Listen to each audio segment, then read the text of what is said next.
Welcome to Camp Constitution Radio with your host, Hal Shurtleff.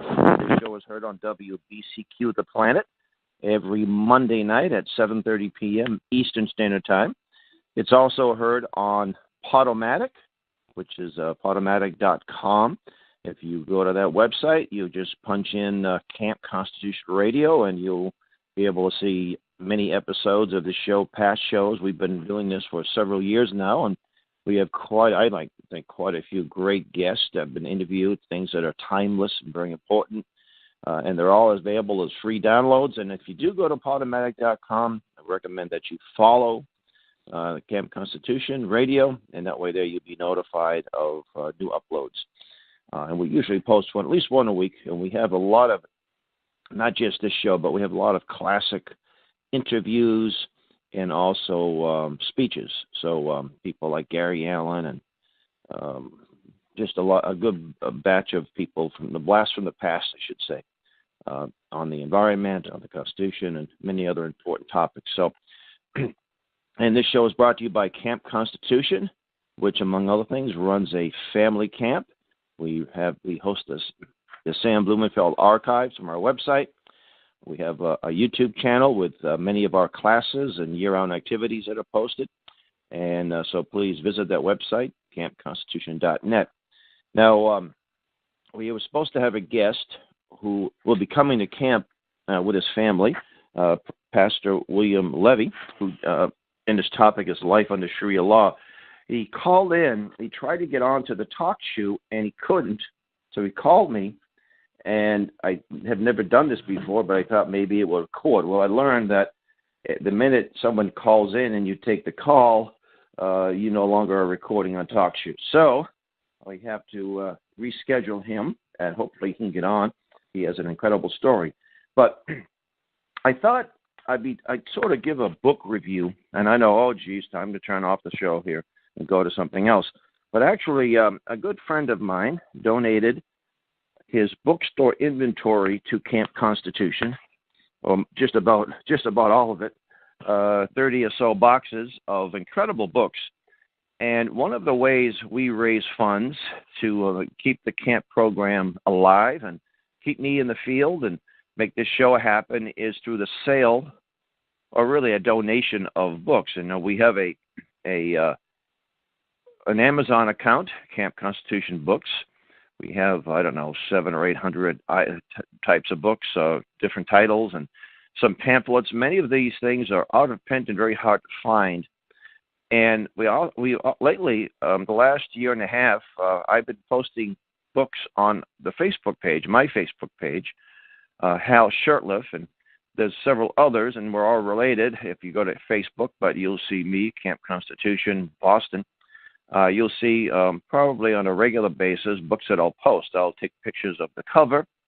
In some cases, And give little descriptions. In some cases, let the book speak for itself. And I'll just say make an offer. And it's been very helpful.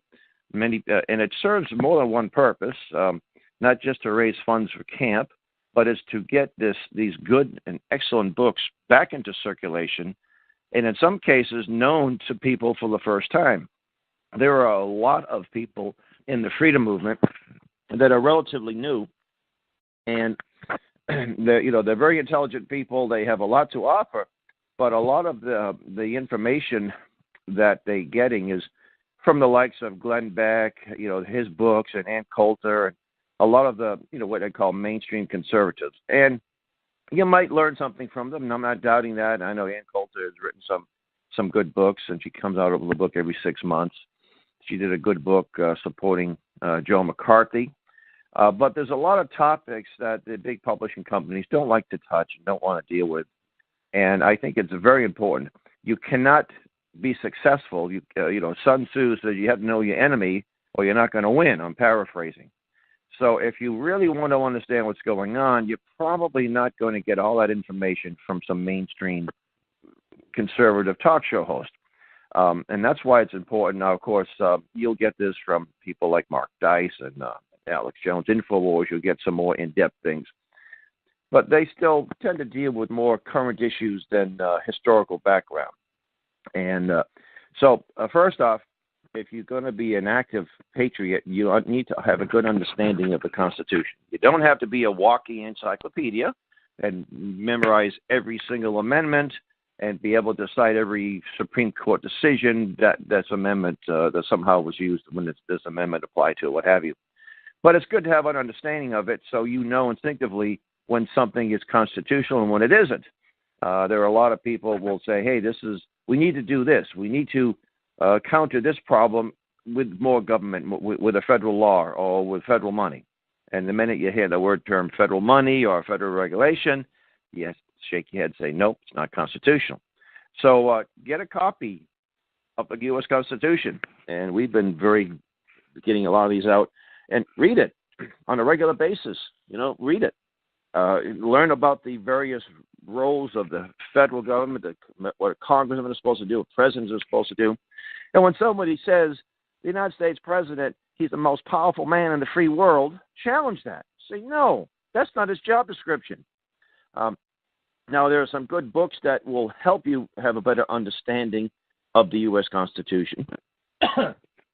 And I have one I want to recommend here, Basic American Government by Cleon Skousen. Cleon Skousen was a very prolific writer. He was a patriot. He's passed away some years ago. But his books are available, and you have a really good understanding of the Constitution by reading his books, and I would recommend that. So again, the basic thing is knowing the Constitution. That's the fundamental. And you can also watch a lot of our videos on YouTube. A lot of our YouTube videos have people like Chris Ann Hall and the various instructors at Camp Constitution, which will help you.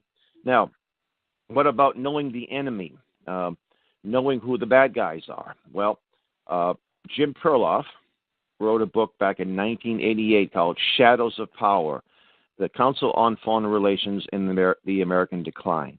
Although it hasn't been updated, the information is historical information, going to the founding of this organization back in 1919 and 1920, that meeting at the Majestic Hotel in Paris, France, that gave the world the Council on Foreign Relations and the British counterpart and other, and some of the principal individuals involved in the founding of the CFR, a man named Edward Mandell House.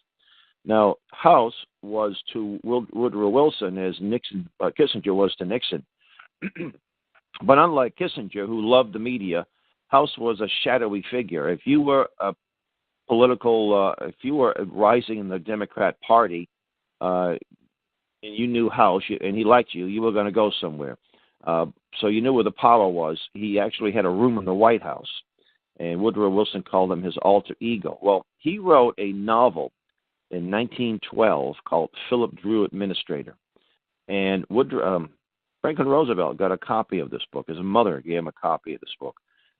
And Philip Drew Administrator was a dictator, and what Edward Mandell House was advocating was a dictatorship for the United States. Hated the Constitution and loved Karl Marx.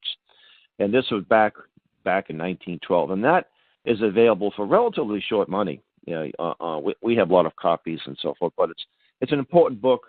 It's not the most well-written novel in the world, but it gives you understand sort of a blueprint for what these people want: a socialist, one-world government, dictatorship, and of course the Constitution has to go. Now, practically every year, Hollywood comes out with another movie about Nazis and how rotten they were, but they never tell you how they get there, who funded them. They just Hitler came out of nowhere. So there's some really important books. One of them, I should say one. This man wrote many. Professor Anthony Sutton.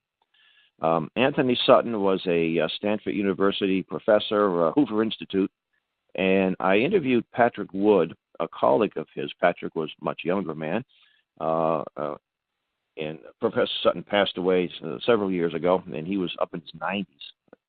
Anyway, he initially dismissed the concept of conspiracy. He thought that there's no way that you could carry something on with so many people sort of privy to the secrets or the workings of this conspiracy. But it wasn't until he makes reference to an anonymous source. It was a woman who whom I know, who lives up in Maine, Charlotte Isabet. Charlotte gave him some information on the Skull and Bones. In fact, what it was a membership list of past and present bonesmen. And when Sutton saw this, he couldn't believe that such a small amount of people, several hundred, and look at the names of the past leaders of this or members, and he said these people were in the United States. And he wrote a book called The American Secret Establishment of the Order of the Skull and Bones. But before he did that, he went into the, who was funding the Soviet Union? Where were the Soviet Union and also Nazi Germany? Well, he wrote a book called Wall Street and the Rise of Hitler. He pointed out that Wall Street interests, General Electric, others, funded Hitler, collaborated with Hitler. And people don't want to hear that. They want to think that everybody in World War II, they were all in on defeating Nazism. But Anthony didn't just stop with the Hitler issue. He looked at who funded the communists. And he wrote another book called Wall Street and the Bolshevik Revolution. And in 1973, it was one of his first books, I believe. It's called National Suicide, Military Aid to the Soviet Union. Now, it's interesting that many people today are saying, President Trump is a traitor because he and Putin collaborated to throw the election. Well, there isn't any evidence to suggest that happened. But all of a sudden, these people who have always denounced this country are all of a sudden super patriots and very much against this treasonous activity by collaborating with a foreigner and what have you. Well, folks, it's been going on for a long time. I don't think Trump has any connections to it, but it's been going on for a long time, all the way to the Bolshevik Revolution of 1917. And the facts are out there. This isn't something that's, some conspiracy theory that somebody made up to sell books. This is a fact, and it's easy to prove. You can just look at all of the things that we've done. When the interests that funded the Bolsheviks, you could look at the Wilson administration, that they were able to release Trotsky. Trotsky went back to Russia, they took the country over, and they pulled Russia out of the war. And you could look at interest in England also that were part of this.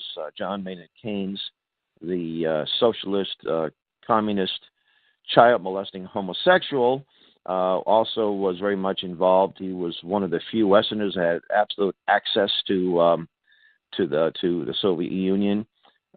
There was a book called British Agent by Bruce Lockhart, and this book talked about Raymond Robbins. Raymond Robbins was part of what they call their infamous Red Cross mission to Russia, and he actually was little more than a stooge for the big banks. And this British agent, this British diplomat, couldn't believe how much influence that Raymond Robbins had. When he's in the room, Raymond Robbins puts a call into Lenin, and Lenin is basically snapping at attention to this man, and he says, who is this man that has all this influence over Lenin? Well, he simply represented the money interests. And that's another interesting book, British Agent, which is mentioned by Ed Griffin in his important book, The Creature from Jekyll Island. Now, Ed Griffin, I have the pleasure of knowing Ed. I've met him in the early 90s, and in fact, took him around New England on his first book tour for the book Creature from Jekyll Island. He talks about the history of money, what money is, what real money is, and what this Federal Reserve Bank is. And folks, if you're a patriot and you want to really understand how the money system works, you need to invest a little bit of time. And that book is a little bit of it, 600 pages, but it reads very well. At the very least, just catch a video of his. I interviewed him about a year ago. You can find that interview in the Podomatic archive. But that's an important book. And it's funny, when you read a book like that, he makes references to many other important books. And Ed, his very first book was a book called The Fearful Master. It was a second look at the United Nations. And this was a very important book. It says the United Nations is one of the entities that we need to abolish. And there are people in the conservative movement who say, oh, no, we need to reform the UN. or we have to keep our enemies close, and we need to be part of that. We need to reform it and what have you. No, you do not reform a cancerous tumor. You get rid of it. You cut it out. So if you're a true blue patriot, and it doesn't matter what part of the world you're in, the UN is your enemy if you love freedom, and we need to get out of the UN. And the books like this help us understand the foundations of the UN, who were its founders, people like Alger Hiss. I think there were something like several dozen Communist Party members that played a key role in the founding meeting. I'm talking about U.S. Communist Party members. And Alger Hiss was the agent, the Stalinist agent that was in the Roosevelt administration at Yalta.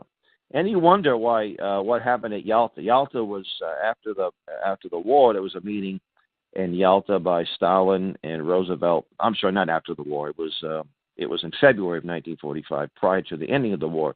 Roosevelt died in April of 45, not too a little before the actual ending of the war in Europe, which happened in early May. So at Yalta, they agreed. Stalin said, "I want my slaves back." He didn't say it in that so many words, but he wanted all of the people that have escaped or fled the Red Army, and something known as Operation Keelhaul, which most of you probably have never heard, because you'll never see a movie made about it. You will never see Hollywood talk about it. You won't hear neoconservative talk show hosts talk about it. They don't want to address the subject. They're afraid to. One of the first men to expose it was Robert Welch, who wrote a book called The Politician. Robert Welch was the founder of the John Birch Society. And in The Politician, he makes reference to this horrible ordeal where over 2 million people, including men, women, and children, and members of the clergy, were forced back to the hands of the Russians, the communists, many of whom were killed, butchered, worked to death in slave labor camps. And so the book, The Politician, goes into that, but there have been several other books that corroborate some of these atrocities that you're not supposed to know about. And one of them is a book that just came into my hands. It's called Other Losses, written by a Canadian, James Bacque, an investigation into the mass deaths of German prisoners. Oh, actually, Other Losses goes into Operation Keelhaul a little bit, but it goes into also some of the atrocities that were committed by the Allies in post-war Germany. Again, you're not supposed to know this because we were supposed to be the liberators and had nothing but peace and goodwill to our former enemies. But there is a book called Operation Keelhaul, written by Julius Epstein, that goes into it as well. So those are important books to understand a little bit of the history. And in Other Losses, it goes into a lot of German prisoners of war. Now, the average German soldier was not an ideological Nazi that murdered Jews and children and innocent Jews and children. They were soldiers, and when the war ends, they're prisoners. There's certain codes of conduct, certain ways you're supposed to treat prisoners. And we are supposed to have been better than the Nazis and have the moral upper hand, and we don't treat the former enemies, enemy combatants, as they may treat us. In fact, actually, the Germans treated the Americans and the British relatively well, considering the standards of the German standards.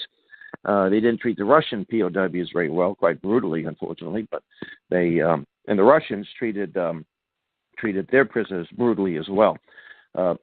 Anyway, so this book, Other Losses, goes into the story of how thousands of German prisoners of war died. Some of them were just kept in open fields and fenced around and no medical attention, and many of them died. And you didn't know about it because it's not a popular topic. It doesn't fit the narrative. So that's another important book. Now, one of the books that came to the attention of the American people in the 90s was a book called Tragedy and Hope, written by Carroll Quigley. Now, there were a lot of people in the Patriot movement that knew about this book. It was published in 1966. It was quite a tome and very dull reading. So there are some books you say, gee, you don't have to read every single page. But there are some things in there that Quigley really sort of let the cat out of the bag. He admitted that that there are forces in this world that operate much like the radical right. I'm somewhat quoting verbatim. The radical right claimed communist, and he said that he had no problem with these organizations, and he only wished that their intentions were better known or their goals were well known. And he was talking about the big foundations and the groups like the Council on Foreign Relations. So he admitted that there was a goal for a one world government, and he liked the idea. So that book, it's very interesting. I got a chance to debate a gentleman whose father was president of Harvard at one time, and on driving him, one of the conditions of the debate on the radio show was that he needed a ride to the Boston Museum of Fine Arts, and it was 3 hours away. He didn't have the ability to get there at the time. His wife was in New York City, so his name was Theodore Conant. So I drove him from this radio talk show and station in Lebanon, New Hampshire, all the way to Boston. I don't live too far from the museum, and he told me how the CIA was commissioned or hired to remove certain books from the libraries. And I said, that doesn't surprise me, Manny. That's what happened to Tragedy and Hope. And that book's available. Somebody bootlegged the book, had it published offshore. And when Quigley got word of it, he, instead of getting really upset about it, he says, just cut me in on the deal here, buddy, because this publisher lost the plates and had no interest in reprinting it. But Cleon Skousen, the late Cleon Skousen, and by the way, Cleon Skousen has written a lot of great books on the Constitution. The 5,000-Year Leap is probably one of the better-known books, and I recommend that, too, to get an understanding. But he wrote a book. It was actually really just a critique of Carroll Quigley's book, so he had the courage to read this boring 600-plus page tome, and his little review of that is called The Naked Capitalist. So this is the book I would recommend, and it's actually back in print. We have copies of the original paperback version. I don't know if it came out in hardback, and I may have. But it says, a review and commentary on Dr. Carroll Quigley's book, Tragedy and Hope, reviewed by W. Cleon Skousen. And that's the book that I would recommend because you get a handle on all of the characters involved: Harry Hopkins, George Marshall, Alger Hiss, Owen Latimer, Dean Atkinson, and some of the patriots that tried to put a stop to it, like Joe McCarthy. The Ruther Memorandum, this was back in the early 60s, the United Auto Workers president of the union, wanted to basically shut down conservative thought and the work they did to it, and that's something that's still going on. People like J.P. Morgan, Bernard Baruch, and all of these bad guys that were instrumental in setting up this welfare warfare state. So that book is another important book that I recommend. Let's see what other great things. You want to get books on the environment. There's been some books published in the early 90s. Trashing the Planet by Dixie Lee Ray. She was a former governor, I think, of Washington State, head of the Nuclear Commission. Brilliant lady. And she goes into, initially back in the 90s, it was population. It was a big population control, but acid rain and ozone depletion. These were the two bigger issues that they were trying to scare us. They told us that if we stopped using aerosol cans, that the big hole in the ozone would all get skin cancer and die in a couple of years. And then, of course, the acid rain, that the CO2 in the environment was killing the trees, and if we'd ban all the CO2s and what have you, and allow the government to do everything for us, that every tree would be dead. And a lot of people bought into that. Every time they saw a dead tree, oh my goodness, look what acid rain's done. Oh my goodness. When in fact they determined that CO2 was not only was it beneficial, they called it the poor man's fertilizer. And when they did studies, CO2 enhanced environments, that plants in that environment grew 3 to 4 times their normal growth rate.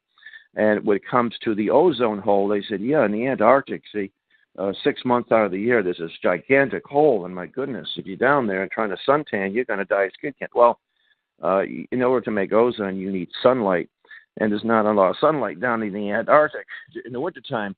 So, of course, you're going to have a big hole over the Antarctic, but as soon as the sun starts coming out, ozone's created, and the hole's covered up, and there's no problem.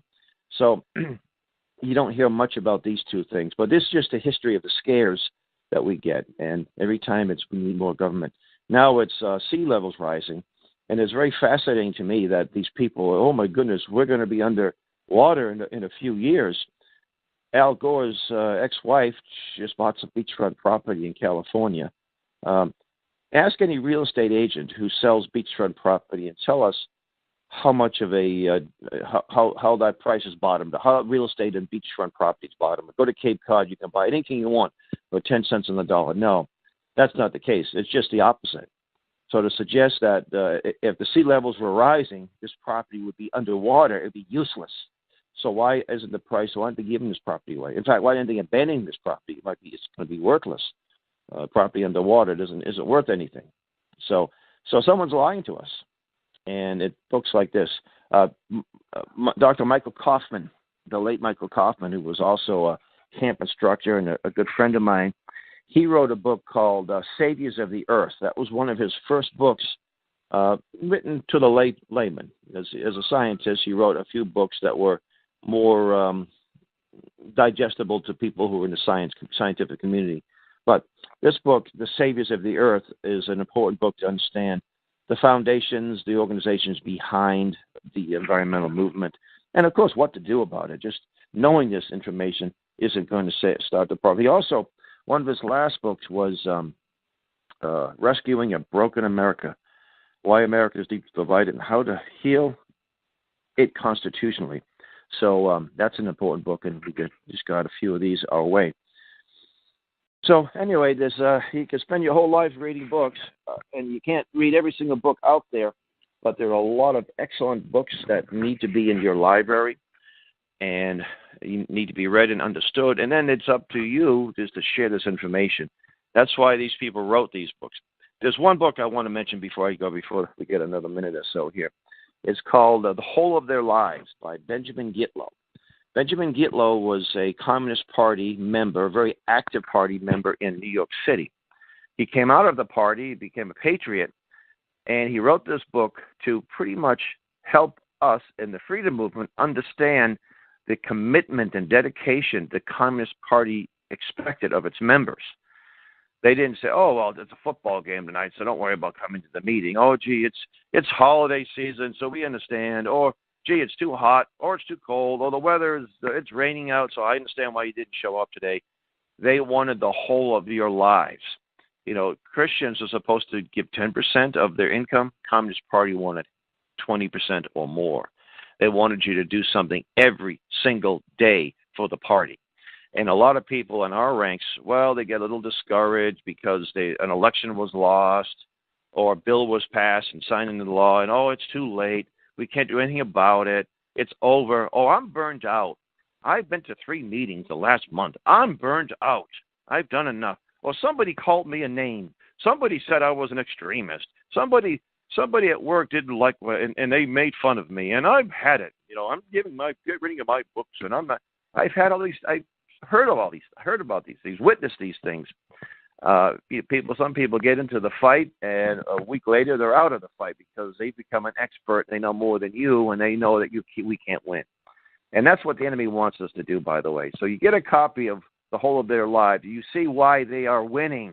It's because of the dedication they put in. Not because they have the truth, but because of the dedication and the commitment they put in. Well, to get these books, of course, Amazon. You can also, again, get a hold of me directly and say, hey, Hal, can you recommend some books? So, put it down and visit my Facebook page and scroll down. And some of these books, I'm uploading books all the time, and I've got 25 boxes more of things to go through. And so please become an informed patriot. And with that, I want to thank you for listening. You've been listening to Camp Constitution Radio with your host, Hal Shurtleff, heard on WBCQ The Planet every Monday night. And until next week, may God bless you.